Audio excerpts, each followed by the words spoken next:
And guests have really tipped the balance of power with all the information that's available at their fingertips with a quick search and looking at reviews. Really, they can find out anything about an attraction in terms of what the general public perception is about it very quickly. So that shift to a consumer-generated content and the transparency that's expected by businesses makes it essential to monitor and actively manage that online reputation. This episode is brought to you by Backlooper. If you're tired of learning about guest complaints from online reviews, listen to this. It's time to protect your reputation while still getting valuable data so you can make enhancements to your guest experience. Using the most effective ways to generate responses, combined with intuitive reporting that quickly points out the largest issues, Backlooper enables you to strengthen your operations with superior guest experience intelligence that leads to higher satisfaction. Now more than ever, we need to bring our guests into the conversation so they can be a part of our industry's success. Get started today with no minimum commitment by visiting backlooper.com or email me directly at josh@backlooper.com. Welcome to the Attraction Pros Podcast, where we discuss the latest trends and challenges facing the attractions industry today. We chat with some of the top leaders in the field and provide resources that will help develop your career in this great industry. I am Josh Liebman, founder of Backlooper. I help attractions collect guest feedback and identify top priorities needed for improvement. And I'm Matt Heller, founder of Performance Optimist Consulting. I help leaders lead so they can increase employee engagement and retention. Now sit upright, hold on tight, and get ready for the Attraction Pros Podcast. Hey, Matt, how's it going? Josh, it's going fantastic. How are you? I'm doing really well. I'm really excited for our guest today, but I think this episode is going to be somewhat of a mystery. Did Colonel Mustard do it in the dining room with the lead pipe? He very well may have. I don't even know. No, but the reason that I say that is because our guest today is Scot Carson. He is the founder and chief experience officer of Amusement Advantage, which I've heard of. You've heard of. Many fans of our podcast, I'm sure, have also heard of it. Many people in our audience. And Amusement Advantage has been exclusively serving the attractions industry for coming up on 25 years. January of 2021 will be the company's 25th anniversary. And they are a mystery shop company at its core, hence why this episode will be a mystery. And has very much evolved to be providing guest experience solutions to attractions operators throughout primarily the US and Canada. And today we get to talk to Scot about not only how the company was formed, but also his background, not only in the amusement industry, but also in advertising and sales and logistics, and how all that really came together for how he and his wife formed the company 25 years ago. One thing that's really cool about his career is he has done something that not too many people in the theme park industry has done, which is be part of a park's move. So it's kind of like he closed a park and then reopened the same park in a different location, and that was Elitch Gardens in Denver. So it'll be cool to talk about that. Absolutely, yeah. Scot and I have gone way back. Like he and I have known each other for many, many years, and it's always fascinating to talk about that move, just because we've all closed down parks. You've closed down parks that didn't ever reopen. Right. And then, but we've all closed them seasonally and then reopened, at the beginning of the next season. But what very few of us, like you said, have done is to close down a park, move everything to a different part of the city, and then reopen, essentially, a very different park, a brand new park, right? That's really cool. So I'm excited to talk to you about that. And also, some of the ways that the business has evolved over 25 years. I don't think you stay in business without evolving and changing and, dare I say, pivoting. And he's got some new stuff that he's working on right now that I think is going to help a lot of attractions kind of manage their online reputation, if you will. So I'm excited to hear about that. And actually, one of the things that Scot talks a lot about kind of ties into something else that's happening later this week. So if you don't mind my mentioning it, Please later do. this week, I'll be hosting a webinar on the five strategies to improve communication. And one of the things we're going to talk a lot about is listening. And when you talk to Scott about reputation management, we're listening to our guests. So from his standpoint, we're listening to what the guests are saying to improve our operation. And what I really want to focus on in this webinar is how we can listen to our peers, our team members, other people in our circle of influence to not only, better their experience, but also to better our experience. So that'll be happening this Thursday, September 17th at 11 a.m. Eastern time. You can find the link for that at performanceoptimist.com and then click on virtual and online resources. I'll have a link for it right there. So you can register if you haven't registered already. So I'm super excited about bringing that to everybody. And, that really, again, ties into what Scott talks about when it comes to communicating and listening to our guests. Absolutely. I've got that webinar on my calendar. Thursday the 17th. It's 10 a.m. my time here in Chicago, 9 a.m. Scott's time in Denver. And if you're in California, it'll be during your breakfast and maybe a cup of coffee at 8 o'clock in the morning. So, and then for those who might be listening after Thursday, September 17th, 2020, they'll be able to tune in for the replay, right? Absolutely, yeah. The whole thing will be recorded and it will be sent out as a replay. This will also be an interactive session. So the way I'm putting it is we're not just going to talk about communication, we're going to practice communication in that session. And we do have some people from California signed up, so I'm excited to see them bright and early in the morning. Awesome. And we'll include that link in the show notes as well. You mentioned, you've known Scott for several years. I've known him for not quite as long, but for many years as well. He's actually been very instrumental to my growth and development in my career. As we know, I spent over 5 years as the director of business development for Amusement Advantage, which has been, it was just an incredible partnership that evolved fantastically over many years. And if I think about it, actually, the reason why I met him was because it was prior to IAPA one year where I was reading, pretty sure it was your blog, and you mentioned him, and it perked my interest of mystery shopping. And I was like, oh, I've done some mystery shop type things when I worked for Universal. I later on ended up becoming a quality assurance consultant for luxury hotels and resorts. But in the meantime, I walked up to the Amusement Advantage booth, introduced myself to Scott and Robbie, who you and I both know, of course, through Scott, and basically said, how do I become a mystery shopper? And so I ended up doing a lot of bowling shortly after IAPA that year when I was living in Southwest Florida. So with all that said, without any further ado, let's get to this phenomenal conversation about mystery shopping, guest experience, reputation management with Scot Carson. Scot Carson, founder and chief experience officer at Amusement Advantage. Thank you so much for joining us today on the Attraction Pros podcast. How you doing, Scott? I'm doing real well. How are you guys doing? We're doing great. Great. Excited to have you on here. Got a lot of things I want to talk about. I think first of all, we should kind of cover some background information. So people who don't know Scott or haven't heard of Amusement Advantage, give us the lowdown.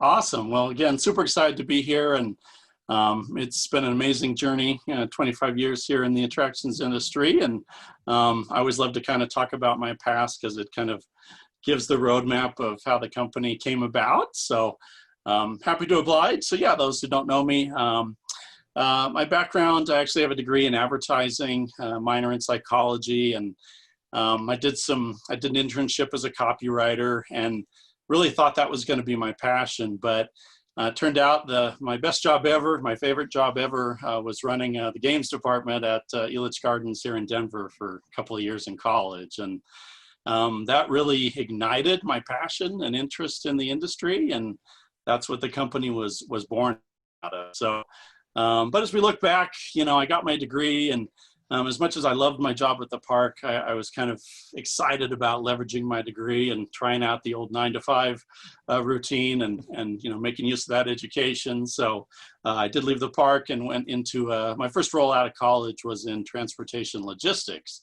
And I did a number of things there, dispatching and handling carrier sales and things of that nature. I had done some part-time dispatch work at Elitch's, and it kind of gave me a nice chance to get out in the industry, in terms of a full-time gig. So yeah, I enjoyed that work, but I really missed my time back at the park. The environment just always spoke to me, and transportation logistics didn't really speak to me in the same way. So one Saturday I was just kind of playing around on the internet, and my wife and I had done mystery shopping in college for free meals, free movies, free video store trips, things of that nature. And I thought, wow, what an amazing tool. I wish I'd had this as a leader back at the park in terms of coaching and rewarding my staff. I knew the minute I turned the corner to head to another part of the park, their behavior may not have been quite the same as when I was, hanging out in their area. So I did some research, and I could not find another company that was really actively providing any mystery shopping service in the attractions industry. So I thought, well, let's give this a try. Kind of first step, let's see if I could, find shoppers willing to go out and do this work, and created a website, and very quickly signed up several hundred shoppers, way more interest in a quicker time frame than I really could have expected.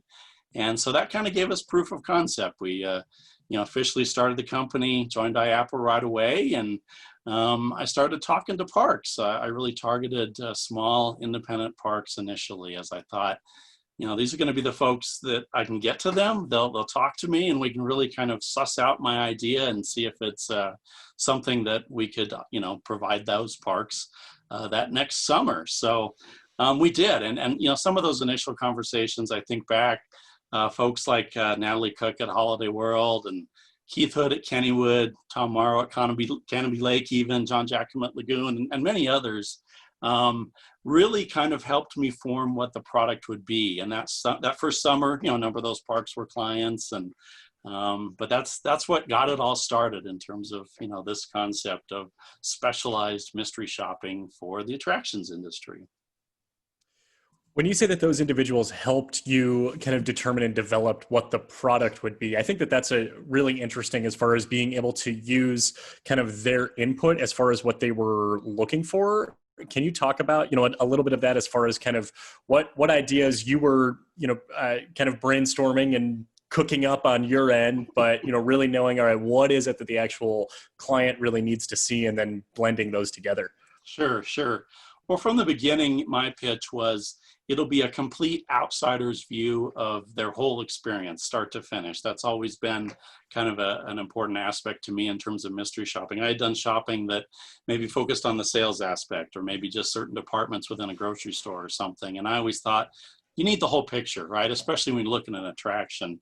Who knows what's going to really kind of be that formation of the what makes that guest want to come back or not. So in talking to those different folks at the parks, it was, yes, but we want to really deep dive with that. And I thought, what, that makes complete sense. Again, kind of thinking of the other shopping we had done as shoppers, my wife and I. She was an English major. I was a journalism advertising major. So we both like to write. We didn't have trouble providing lots of volume in our reports, ironically, often exceeding what those mystery shopping companies even wanted in terms of narrative. So when these park owners and managers were saying, we want real depth in the detail, we want this to go beyond what a traditional survey would give us, I said, absolutely. I couldn't agree more. And that's really been a hallmark of our mystery shopping from day one, is provide that depth of experience, not just the highlights of, what was your favorite part, what could have been done better, but what were all the things that made that experience? Who, when, where, how, were the fries cold? Were they crispy? Every last detail, did the ride operator hold the height stick properly? How did he respond when their daughter wasn't tall enough? So really telling that whole story with as much detail as possible. We just grabbed onto that idea, and I have to say that 25 years later, that's absolutely been key to our success. It's that depth of detail. Sometimes, I mean, we provided clients reports that have been 30 pages before, where like one page will just be an entire narrative of one, you know, unique touch point with a team member. Not every report's like that, obviously, and that's not an expectation we can put out there. But point is, so much detail, and it's just been great that that's what the industry told me they wanted, and they still tell me they want, and we found a way to do that and scale it over time. That's great. And Scott, we have a lot we want to kind of cover, you know, as far as where the company is now, but I want to go back just a little bit because you mentioned that you worked at Elitch's, and this is the old Elitch's Park.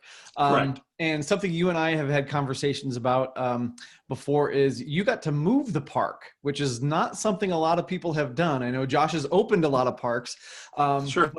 but a few. and a lot of other people have, but you actually moved a park. So I'd love to get your insight about what that was like to take a park that was existing and move it down the road. Yeah, it was such an unusual series of experiences. When I first started at Elitch's, they were working to make the move happen, but they were waiting on a lot of kind of city-based funding, we'll call it, to make that move happen. The move really was an initial part of revitalizing the lower downtown area here in Denver. So yeah, when I first started there, it was kind of this ramp up to the move, and there was still the love of the old park, but there was starting to be this excitement for the new park. And then when we got to the last year at the old park, it became bittersweet at that point, because we're going to lose some of the tradition, some of the feeling that this old traditional park has in a city neighborhood. And, you know, the move obviously was going to be the flashy, bright new product, so to speak, downtown, but totally different neighborhood, totally different atmosphere.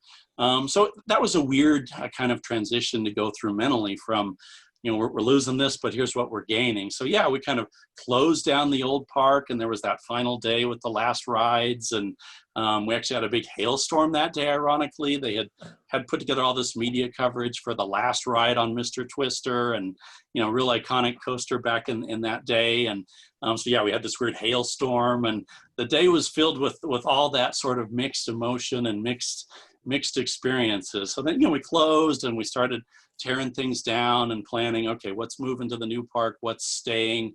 And that's when, you know, things transitioned to, all the excitement is now on this exciting new park. And obviously the city had a ton of, you know, excitement around that, and a ton of media coverage related to that opening. So, you know, we go through the off season, and it was obviously the weirdest off season ever, in terms of there was so much to be done, because now we had to open a park.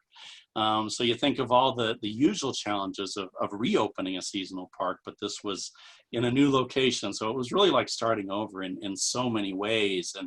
And so that was really exciting to you know, see how kind of the construction aspect worked and be on site. We were literally on site training with every single team member in a hard hat, because the construction was still at that point that, you know, we couldn't just be there without the right, you know, safety measures. So that was crazy. And there was all this amazing excitement at that point. But it was weird, because it was like, you know, the park was, you know, growing so much. We had all these new leadership members, and we had new rides, and we all had to learn it all together, right? Whereas in the past, you sort of had those folks that they'd been there 8 or 10 years, and you had that knowledge to draw on. We were all in it together, and where's the nearest bathroom? And, you know, so it was a lot of fun to go through that with that group, but it was also just incredibly challenging, I'm sure, as Josh knows, to you know, open a brand new park like that. But it was a lot of fun, and the city, like I said, really got behind it, and an amazing experience. I've still got my hard hat around here somewhere. Just so cool to close one down and then open one up, all in the course of, you know, like 9 months. So great experience. Sure. And for any historical nerds, there are still some buildings left, correct? Like the Carousel building and I think a theater are still standing in that old site. That's correct. Yeah, the old Carousel building is there. They kind of have picnics and performances in that empty building, so to speak. And then the theater, they've done a lot of revitalization of the theater, and they're trying to really bring back summer theater. It was always a very well-known summer theater throughout the country.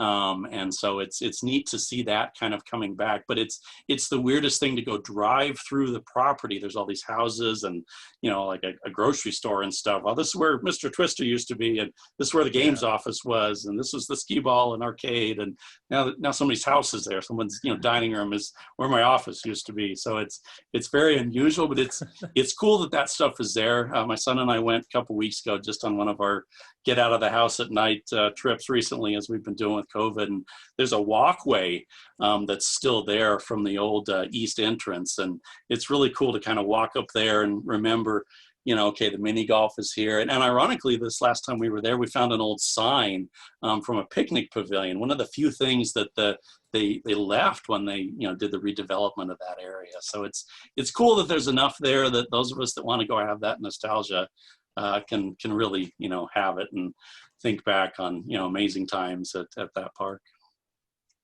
That's cool. And it's such a unique experience to have, as as we covered, that, most people don't really have the opportunity to be a part of a park's move, even with like the construction boom over the last, 10, 20 years or so, that, opening a park isn't as novel maybe as it, was previously, but closing a park and then reopening that existing park in a different location is going to be really, definitely something most people don't have that on their resume. So I think it's one of those things that the time you try hard to soak it in, knowing this is so unique, but we were so busy we couldn't fully do it. There's a lot of things I'd love to go back and do at the old park, because there's all that excitement about the new park. I don't think we always kind of recognized every nook and cranny and every just soaking in. Old parks have so much character. And I think I've talked to so many people who they'd like to go back and relive that last day all over again, even more so than the first day at the new park. So sure. Yeah. So we've talked about, Amusement Advantage a little bit, and, how you've the reasons behind forming the company and growing it and scaling it over the last 25 years. And we're in an interesting position right now because you are continuing to evolve and kind of look at the marketplace and everything going on there. So can you tell us a little bit about kind of the direction that you are going forward with now?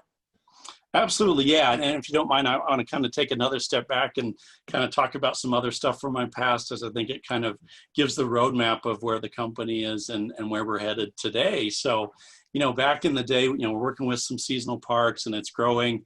My wife and I are kind of handling things, just ourselves before we, brought in other team members. And it was an awesome kind of collaborative hobby that made money in the summer, so to speak. I never really envisioned that seasonal aspect changing to be year round, but we started getting interest from other, year round organizations, attractions, things like aquariums and fun centers, arcades, and that really kind of opened our eyes. But taking a step back again, in that time, the business was not, a full-time year-round enterprise. So I was still doing other things. I was actually had a call center management career for a number of years. At one point, managing a center that had upwards of 450 staff, doing 9,000 calls a day. And when I look back, I think this history through my different experiences really helped us form a company that can handle large volumes of something, but providing it in a manner that achieve that quality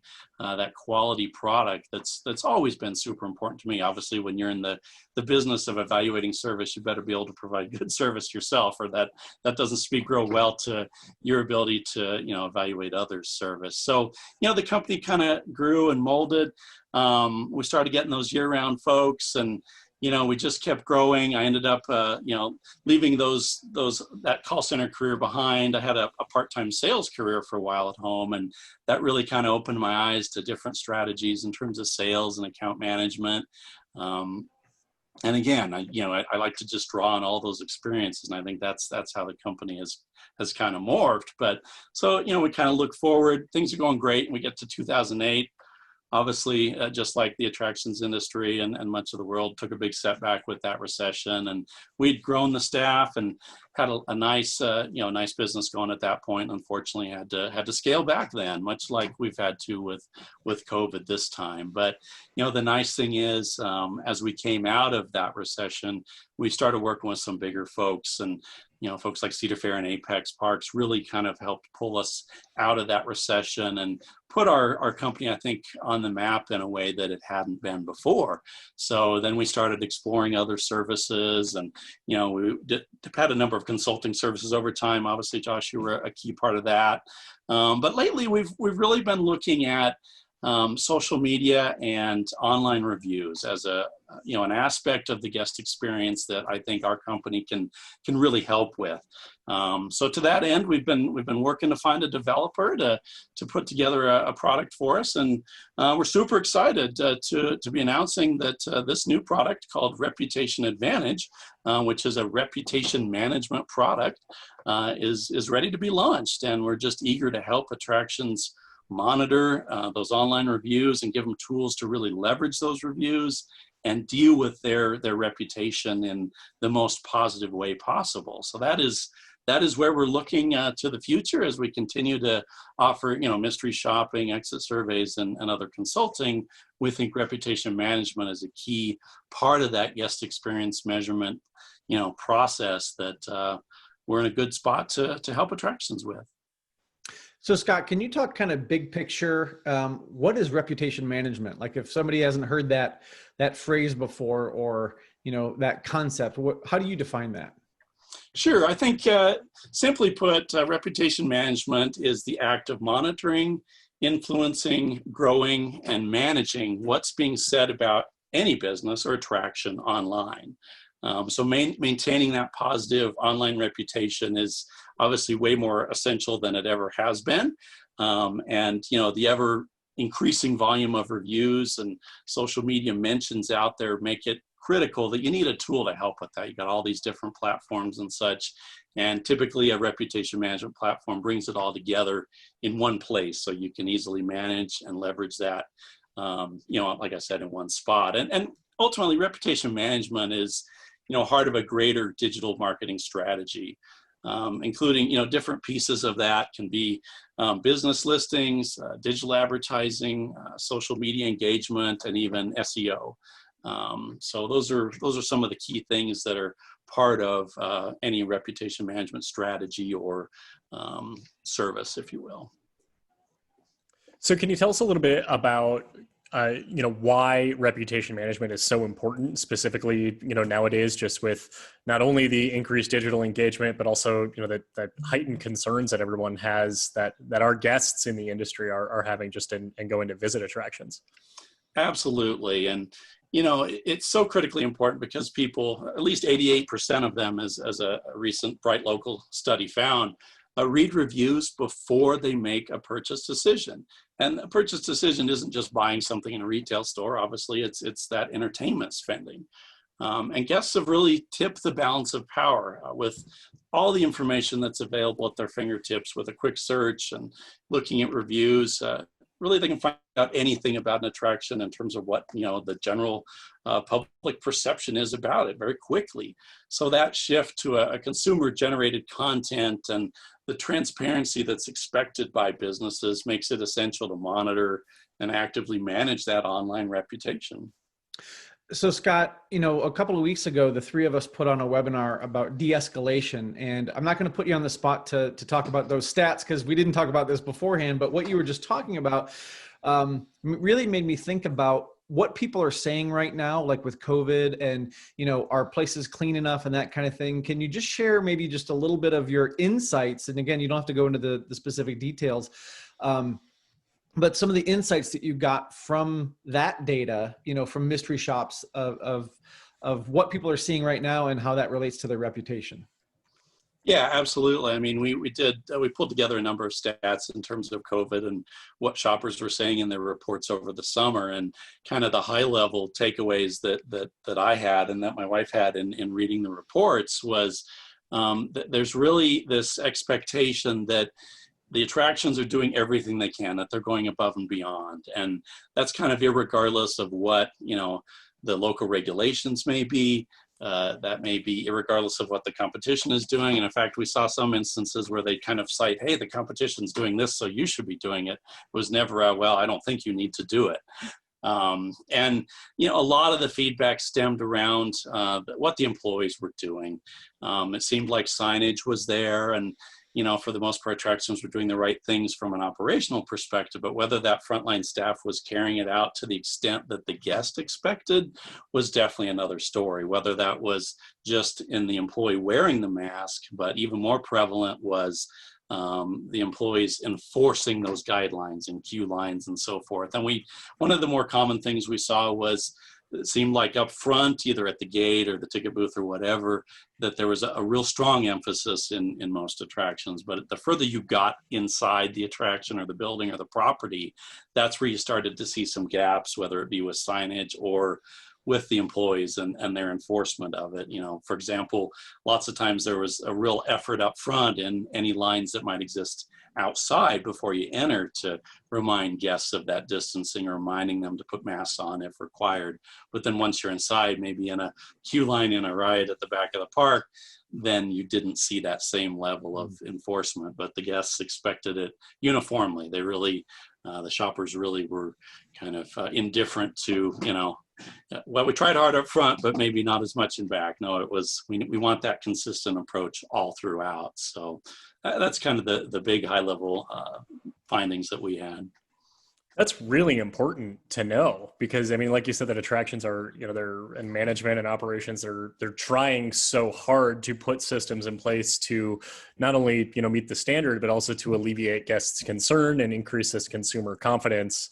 And that it tends to kind of wane the further into the experience that you get, or that there's not an equal representation or equal enforcement of the standard or new policies.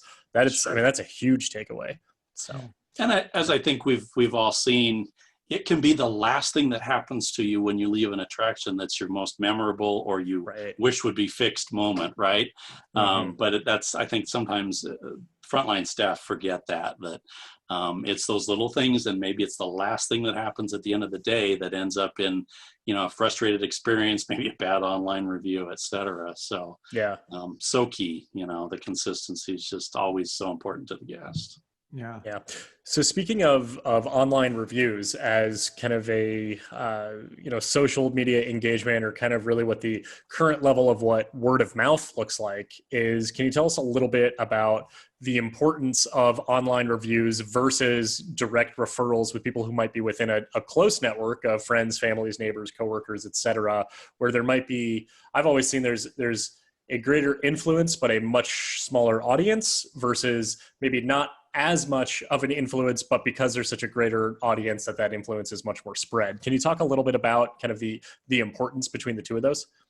Yeah, I think from the reading I've done and the research I've done, and looked at a lot of different reputation management firms and different digital media firms, et cetera, that it seems like that gap is really narrowing. So to some extent, the days of that word of mouth referral being so critically important and holding so much weight, it's diminishing. And instead, there's so much information out there in terms of review sites and comments and social media, information, that there's just so much available to you, and the depth of it.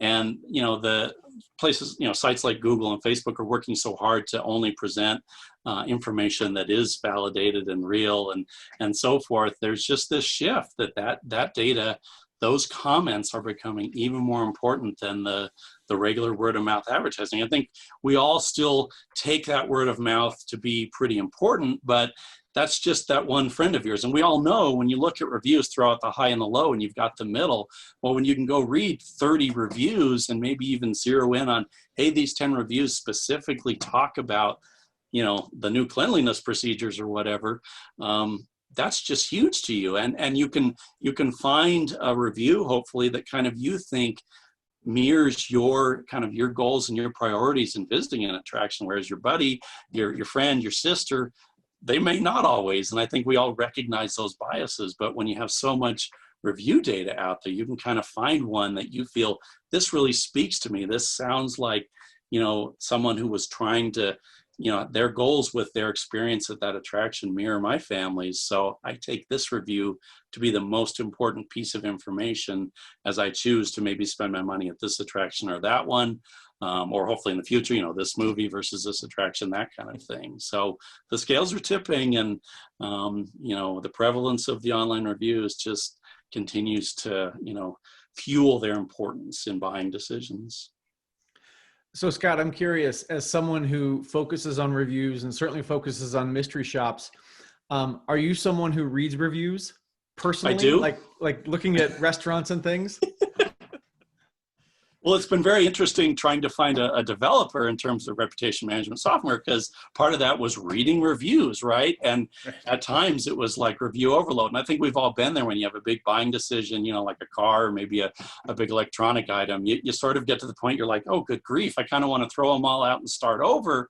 But when you kind of take a step back, you have formed an impression based on those reviews. So yeah, I absolutely read reviews, but again, I try to find the ones that I think speak to me and are looking at it from my perspective. And, when there's less reviews, that's harder to do. And that's always frustrating. And then that's where you start looking for other information. You try to find some, social mentions or something that kind of fill in the gap of those more structured reviews. But yeah, absolutely. I think everybody is, in some fashion or another, looking for that external feedback and validation for big buying decisions. Yeah. How does this all fit in with, the concept of journey mapping? When you look at, guest experience and following what that journey looks like, can you share, some thoughts on that? Absolutely. Yeah. So, I mean, once a guest finds an attraction, or they may already know about them online, but they go online to kind of get some more information. And reviews really can be the first step in the kind of the modern customer journey. Because without that positive online reputation, guests may not choose to spend their entertainment dollars at that attraction. And if they don't trust the attraction, then they're not going to make that choice. But, it's important to think about that customer journey and your reputation because of the time it takes to build that positive reputation.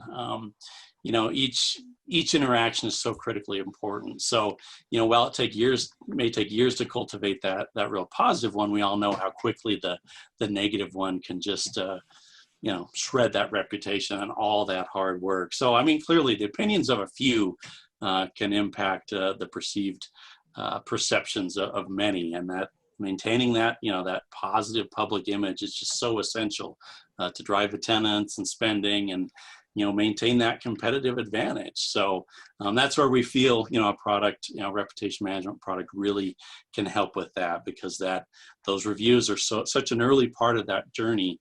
You got to get in and start that right impression from the beginning. So Scott, you mentioned that you studied psychology in school, and something that I'm really curious about, because I hear Josh talking about it all the time, and you just mentioned it as well, is that you can have all these great reviews, but one review can cost you, what did you say, Josh? Like 30 people? 30 prospective guests who are no longer going to visit. Yeah. One review can derail all these great reviews from a psychological reason. Like, is there any explanation to that, or is that just human nature? Like, I'm curious, like, why that happens in our brain, that we can let one of those negative reviews overpower 10 great ones. I think it's related to trust at the end of the day. I mean, I think, in our personal lives, we all know that you can spend years, working up or building up a friendship with someone, and then they do one thing and it crushes that trust that you've built up. And I know I talk a lot about trust in terms of working with virtual staff members, because we're a company that just uses all virtual staff members, including, thousands of contractors. And so it's, I think it just boils down to that trust. And one really bad experience and you've just shredded your guest's trust, and it takes a lot to earn that back. What are the steps, you're going to have to take with service recovery to get them back? But I think psychologically, it's just that once the trust is eroded, it's hard to come back from that. Sure. Now, I think we all understand the importance of monitoring reviews, responding to online reviews. But what about other types of content that this, reputation management, is able to tackle and combat? Absolutely, in some cases? Yeah, right. Yeah, so I've talked a little about, the social mentions and things like that. So we'll call that unstructured content, right?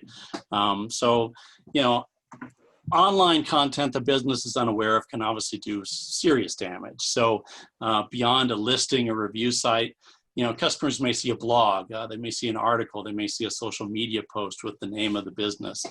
And imagine if the business is mentioned in a negative light in multiple articles or blogs, and the business doesn't even know about it. So, it can fester, it can have incredibly harmful effects. So when it comes to a business's online reputation, obviously what they don't know can hurt. But again, measuring, analyzing, taking action on that type of content can be super challenging. You could be, just doing Google searches to try to find stuff. I mean, nobody has the time for that, right? So typically a good reputation management platform can pull in all those different mentions. You can put in any kind of keywords that it can pull in from anywhere. And it's just part of the stream of data that you're seeing about your business, your attraction, or others for that matter. You could be monitoring key phrases that are maybe a marketing tagline that your competitor's using, because you're curious to see how that appears and how they're leveraging that, out in the greater ether of the internet, so to speak. So it's all those different ways that your business is out there being talked about publicly. Reputation management can pull that in and give you tools to deal with it, essentially. Yeah, and what I'm hearing is that it gives you more data points on things that you can use to improve, right? I mean, and that's kind of what mystery shopping is too, right? It gives you those data points, that deep dive. Part of me is wondering, and this may be in the way the information is presented, is with all that additional information, do we at some point risk information overload? Just like you were talking about with all those reviews that you were reading, if you're looking at a car and you're reading review after review after review and like, just no more reviews, right?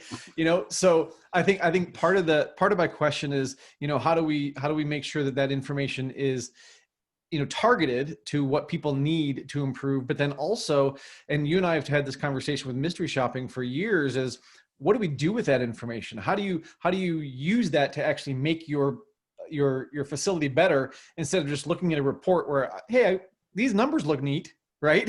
So right. How do you use it to make yourself better? Mm-hmm.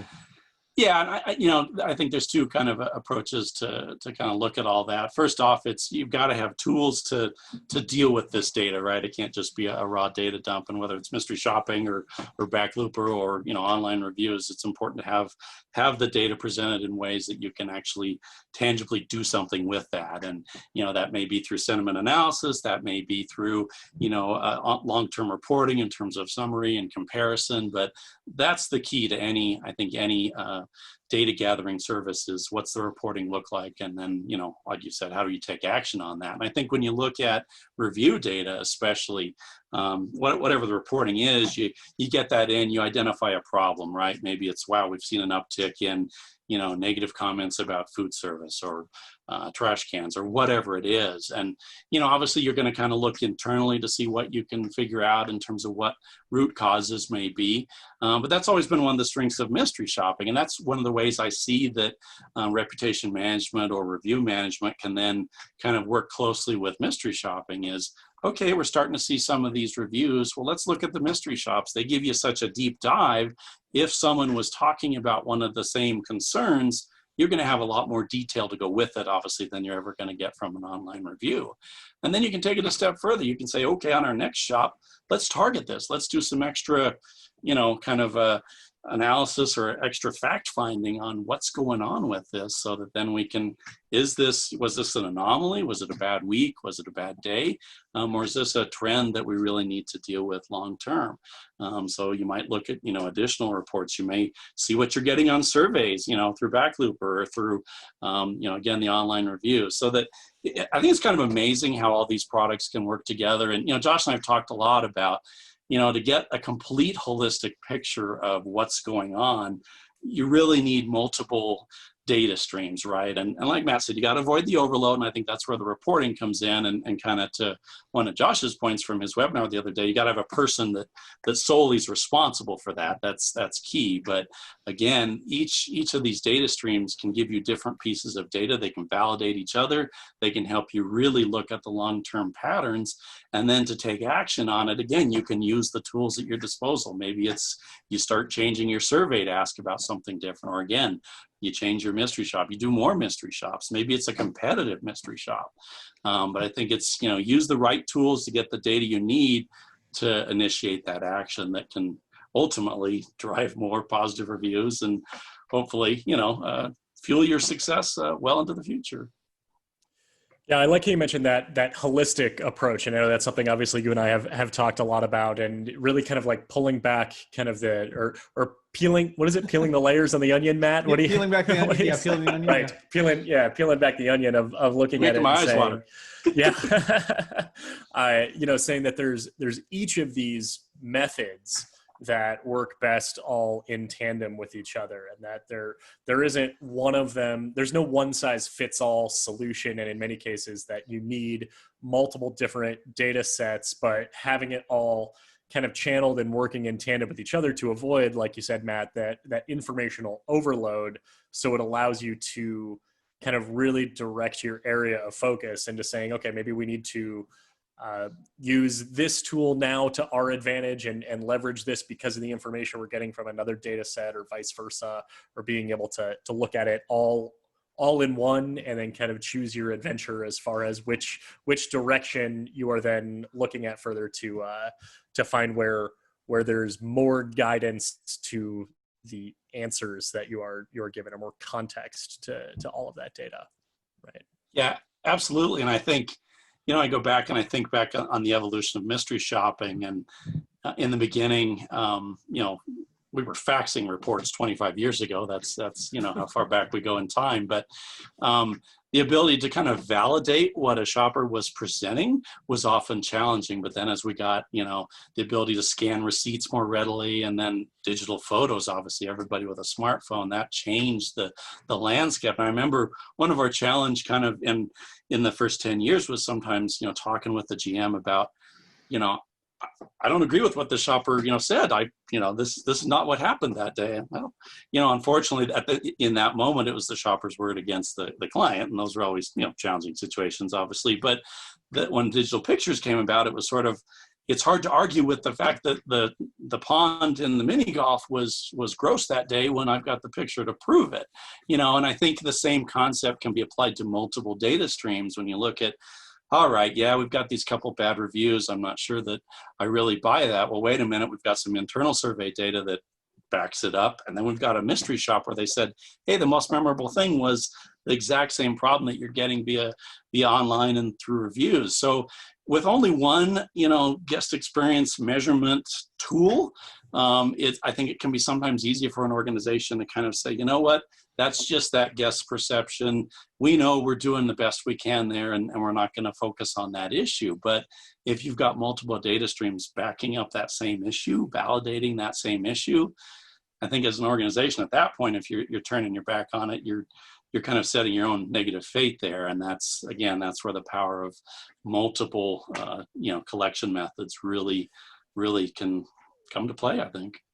I think you make a great point about, the GMs or the management who might not agree with the information that these tools are providing with them. And I think that is, sometimes that's the point. Right. That it's because you don't agree with this that you're getting this information to now I was listening to a customer experience podcast a week ago. They were talking about cognitive dissonance, and that's a real issue, that our eyes are adjusting to what we're looking at. And, we might get something that's very factual based off of the way that it's presented, or based off of the perception of that guest that was there. And if you don't agree with it, then it at least needs to be questioned. You need to question why you're not agreeing with it, and saying, okay, is there any truth within, like you said, whether it's the photos with the mystery shops, or whether it's looking at another data set, of being able to now say, okay, why did this person think that, would you say that the pond and the mini golf course was dirty? When you said, right, we're on this, I checked the cleaning records. I looked at the cameras. I walked by it 20 minutes before that, the shopper was there or the guest was there, and it looked clean to me.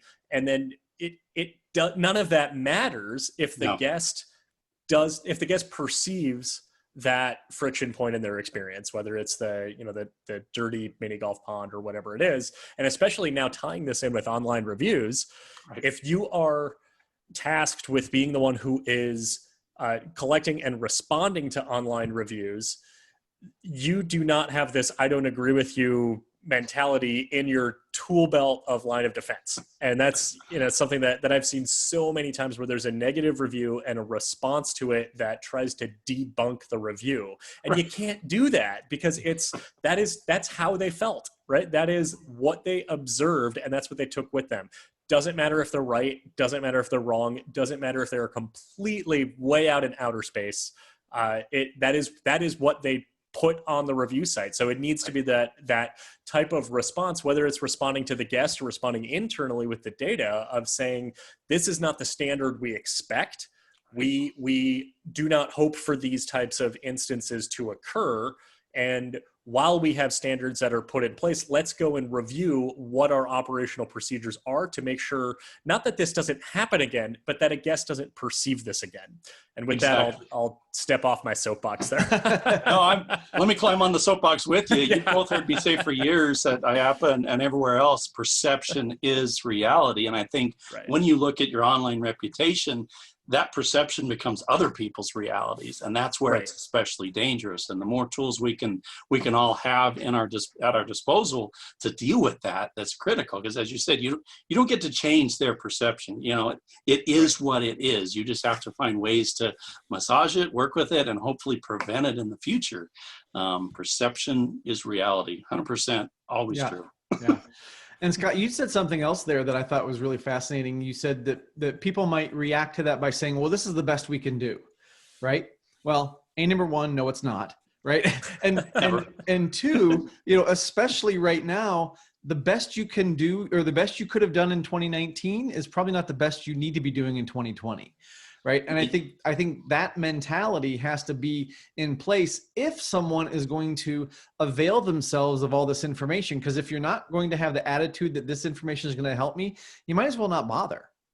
Right. There's no point in being efficient in dealing with the feedback if you're going to have the wrong approach to it.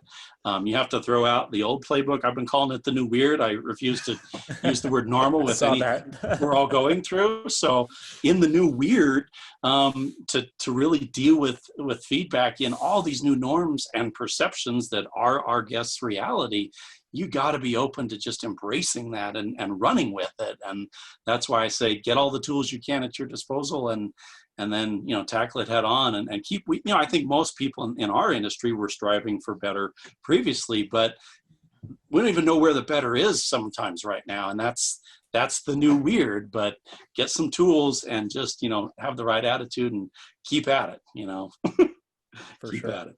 Yeah. Cool. Scott, this has been a really interesting conversation. Always great to have the opportunity to chat with you and absolutely connect with you, for the three of us to talk together. Not that we don't do that quite often anyway. So as we kind of wind this down, or as we pull this into the break run, as we occasionally like to say, if people want to learn more about Amusement Advantage, and particularly with Reputation Advantage, want to get a hold of you directly, where would you send them?